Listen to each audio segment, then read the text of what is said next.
અમેરિકાના ટ્રેડ ડીલનો વિરોધ સુરતમાં આમ આદમી પાર્ટી દ્વારા વિરોધ નોંધાવવામાં આવ્યો। અમેરિકામાં ટ્રેડ ડીલથી ખેડૂત પશુપાલકોના નાના વેપારીઓને થશે નુકસાન। આ ટ્રેડ ડીલથી તમામને થશે નુકસાન। પહેલા 0% ટ્રેડ ડીલ લાગતો હતો અને હવે આ ડીલથી 18% લાગુ પડવાથી ભારતના લોકોને પણ મોટું નુકસાન થવાની ભીતિઓ સેવાઈ રહી છે। ટ્રેડ ડીલને હટાવવાની માંગ કરવામાં આવી રહી છે। જો નહીં હટાવવામાં આવે તો આવનારા દિવસોમાં દેશભરમાં આંદોલનની ચીમકી ઉચ્ચારાઈ।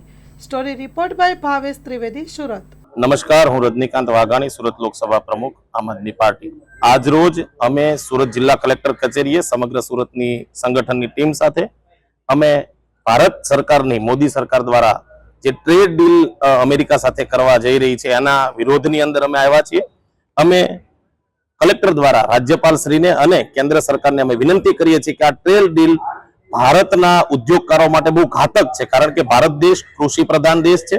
ભારતની અંદર ખેતી સાથે સંકળાયેલા લોકો, પશુપાલન સાથે સંકળાયેલા લોકો, ટેક્સટાઇલ સાથે સંકળાયેલા લોકો ખૂબ વેપાર કરી રહ્યા છે અને વર્ષોથી અમેરિકા દ્વારા જે વસ્તુ ભારતમાં વેચાતી હતી એના ઉપર 5% થી લઈને 15% સુધીનો ટેરિફ હતો, પણ હવે ભાજપની કેન્દ્ર સરકાર એટલે કે મોદી સરકારે અમેરિકાના દબાણમાં આવીને એવી નીતિ બનાવવા જઈ રહી છે કે જેના કારણે અમેરિકાનો માલ ઇન્ડિયાના માર્કેટોની અંદર 0 ટેરિફ પર વેચાશે, જ્યારે આપણો જે એક્સપોર્ટ માલ થાય છે, આ દેશમાંથી જે માલ નિકાસ થઈ રહ્યો છે એના ઉપર 18% જેવી મસ્ત મોટી એક્સપોર્ટ ડ્યુટી લાગશે। એટલે કે આપણો માલ અમેરિકાના દેશોમાં વેચવા માટે થઈને બહુ અઘરું પડશે।